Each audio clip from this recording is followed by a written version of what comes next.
Merci beaucoup, Madame la Ministre, d'être avec nous cet après-midi. Et puis merci pour toutes les explications que vous nous avez déjà données. Donc, il y a beaucoup de choses déjà de dites. Moi, je voudrais insister sur la dimension un petit peu européenne de la question. 84% des Européens sont inquiets de l'impact pour leur santé des produits chimiques présents dans les objets du quotidien et 90% s'inquiètent de leur impact sur l'environnement. Bon, parmi ces substances, les perturbateurs endocriniens attirent bien sûr l'attention par leur complexité face à la multiplication des études alarmantes. Donc, l'Union européenne s'est progressivement saisie du problème. En 2007, le règlement REACH pour sécuriser la fabrication et l'utilisation des substances chimiques dans l'industrie européenne a été une première étape importante, complétée en 2018 par de nouveaux critères. Les perturbateurs endocriniens concernent donc bien sûr, comme vous le savez, les produits phytopharmaceutiques, les biocides, mais qui sont aussi aujourd'hui sérieusement encadrés. L'enjeu est dorénavant évidemment d'élargir cette réflexion à d'autres secteurs réglementés, tels que les produits cosmétiques, les matériaux de contact alimentaire, les jouets, les dispositifs médicaux et les différents éléments que vous avez cités. Donc, en conséquence, la Commission européenne a entrepris un projet ambitieux de refonte de la réglementation des produits chimiques visant à garantir un environnement sans substances toxiques à l'horizon 2030, avec pour objectif l'exclusion des substances de synthèse dangereuses des produits de consommation courante. De son côté, la France était précurseur en se dotant dès 2014 de la première stratégie nationale sur les perturbateurs endocriniens. En 2018 et 2019, la démarche a été renouvelée par le gouvernement. Vous venez de nous citer l'engagement et je salue vraiment chaleureusement cette démarche du PLSE 4 donc qui va évidemment avec le travail très interministériel et l'implication de tous les partenaires sur cette question pour avancer. Je voulais savoir comment le gouvernement et vous-même vous situez dans cet élan européen d'encadrement et d'interdiction de ces perturbateurs. Quels sont les éléments de négociation aujourd'hui? Quels sont les freins? Comment voyez-vous les choses de ce point de vue-là? Enfin, j'avais une deuxième petite question subsidiaire. Tout simple, parce qu'on n'en a pas beaucoup parlé, je veux évoquer la question de l'exposition aux ondes. Bien évidemment, il y a ce débat justifié ou non autour de la 5G. En tout cas, la question de l'exposition aux ondes est un sujet santé-environnement, qu'on le veuille ou non. Il y a bien sûr le rapport de l'Agence nationale sécurité sanitaire qui va arriver, mais plus généralement, on a l'exposition smartphone dès le plus jeune âge. Toutes ces questions-là, comment est-ce que vous les abordez et quels sont les dispositifs de politique publique qu'on peut mettre en œuvre pour les suivre et en tout cas pouvoir éventuellement réglementer ou encadrer ces utilisations si c'est nécessaire, évidemment dans un contexte éclairé par différentes études. Voilà un petit peu mes deux sujets, Madame la Ministre. En tout cas, merci beaucoup pour votre présence et merci beaucoup pour les éclairages sur cette question et pour notre commission d'enquête. Merci. Merci beaucoup, monsieur le député Chalumeau, pour vos mots très encourageants. Et puis, ça me donne l'occasion, justement, puisque vous revenez sur les perturbateurs endocriniens, de saluer quand même l'excellent travail qui a été mené par Claire Pitola et par Lauriane Rossi dans leur mission d'information sur les perturbateurs endocriniens, qui ont vraiment fait un travail de fond et qui ont apporté un certain nombre de propositions que, justement, on s'empresse de piquer et d'essayer de reprendre pour les appliquer. Les perturbateurs endocriniens, vous avez raison, Philippe Chalumeau, ce sont des substances qui se retrouvent dans un grand nombre de produits de consommation courante, dans les détergents, dans les matières plastiques, les cosmétiques, les textiles, les peintures, les jouets, les pesticides, l'alimentation, le plastique, bref, partout, et on les retrouve aussi dans différents milieux, on les retrouve dans l'air, dans l'eau, dans les sols. Et c'est pourquoi cette question constitue un enjeu sanitaire et environnemental absolument majeur, et comme ça a été soulevé dans les travaux de la mission d'information.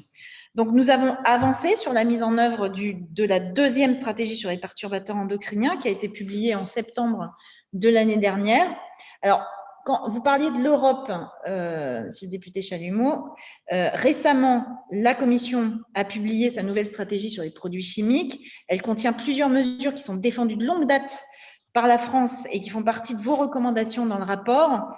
Une définition harmonisée des perturbateurs endocriniens, c'est quand même la base. C'est la première chose. Une interdiction transversale des perturbateurs endocriniens dans les produits de consommation courante, sauf rares dérogations pour des usages dits essentiels. Je pense qu'il faut qu'on fasse attention à ce mot essentiel maintenant. Sur le sujet des produits cosmétiques, nous souhaitons le renforcement des interfaces entre les expertises qui sont menées sur les impacts environnementaux et les impacts sur la santé humaine, car il arrive parfois que des substances soient autorisées car elles ne présentent pas de risque avéré pour la santé humaine, alors même que des experts de l'environnement ont des données qui montrent des effets négatifs sur la biodiversité. Donc, il faut vraiment maintenant qu'on croise tout cela et qu'on puisse éviter de laisser ces produits en circulation. En ce qui concerne le niveau national et donc les leviers que nous avons, on s'est engagé dans la rédaction des textes d'application de la loi anti-gaspillage pour une économie circulaire qui prévoit notamment l'obligation d'affichage de la présence de perturbateurs endocriniens dans les produits. Donc cette mesure, elle permettra aux consommateurs de faire des choix éclairés et devrait inciter à la substitution.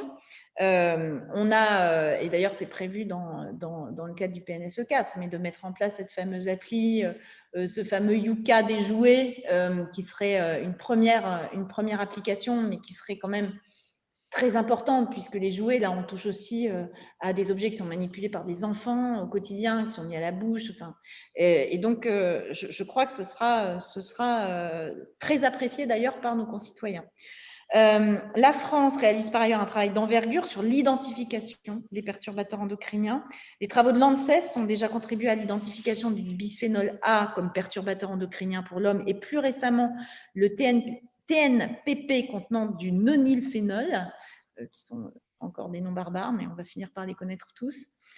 Toutefois, et là je parle à des spécialistes pour certains, ce sujet est d'une grande complexité et beaucoup d'inconnus subsistent, et c'est pourquoi le MTE a versé cette année encore une enveloppe spécifique de 2 millions d'euros à l'ANSES pour lancer des appels à projets de recherche sur les perturbateurs endocriniens en 2021.